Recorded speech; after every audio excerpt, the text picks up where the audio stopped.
The engine hummed softly as I drove down the desolate road. I was surrounded by darkness. The rain poured heavily, its incessant patter against the windshield creating an eerie ambiance. I was alone, the only car on the road for miles.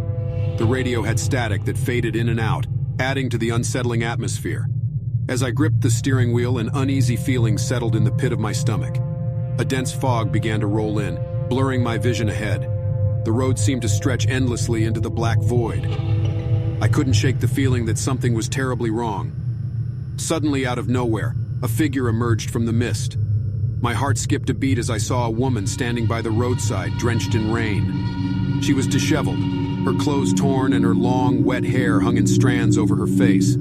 Her eyes were vacant, empty voids that sent a shiver down my spine. Instinctively, I slowed down, my curiosity mixed with concern. As my car approached her, I rolled down the window, rain pouring in, and called out, "Are you okay? Do you need any help?" Her voice, barely audible, whispered through the rain, "Please, help me."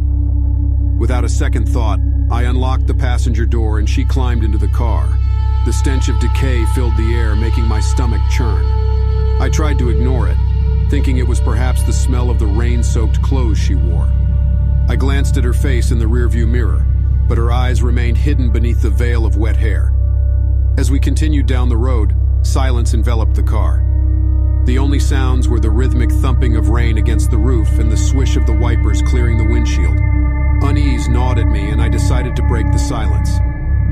"What happened to you?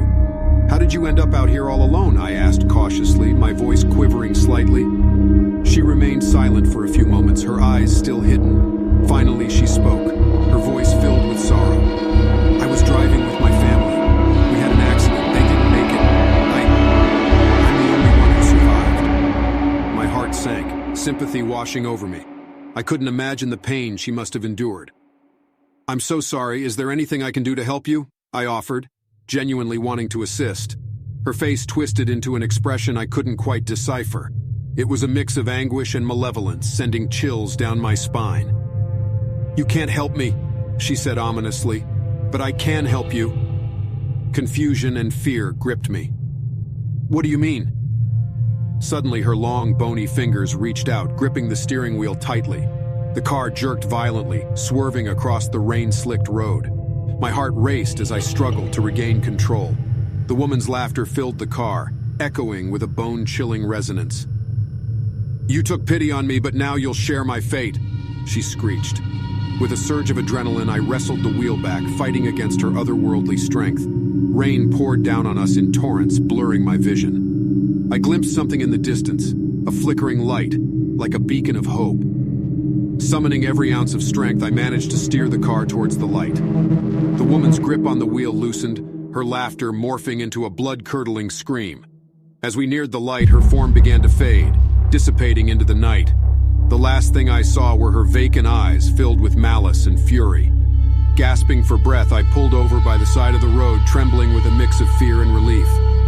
The rain started to subside and the fog lifted, revealing a small roadside diner ahead. It was warm and inviting, a stark contrast to the horror I had just experienced. I entered the diner, still shaken, and approached the counter. The waitress greeted me with a kind smile, oblivious to the terror I had endured. I ordered a cup of coffee, needing its warmth to calm my nerves. As I sipped, I glanced out the window, scanning the empty road, and there in the distance, standing under a flickering street lamp, I saw the woman again. Her eyes met mine and a shiver ran down my spine.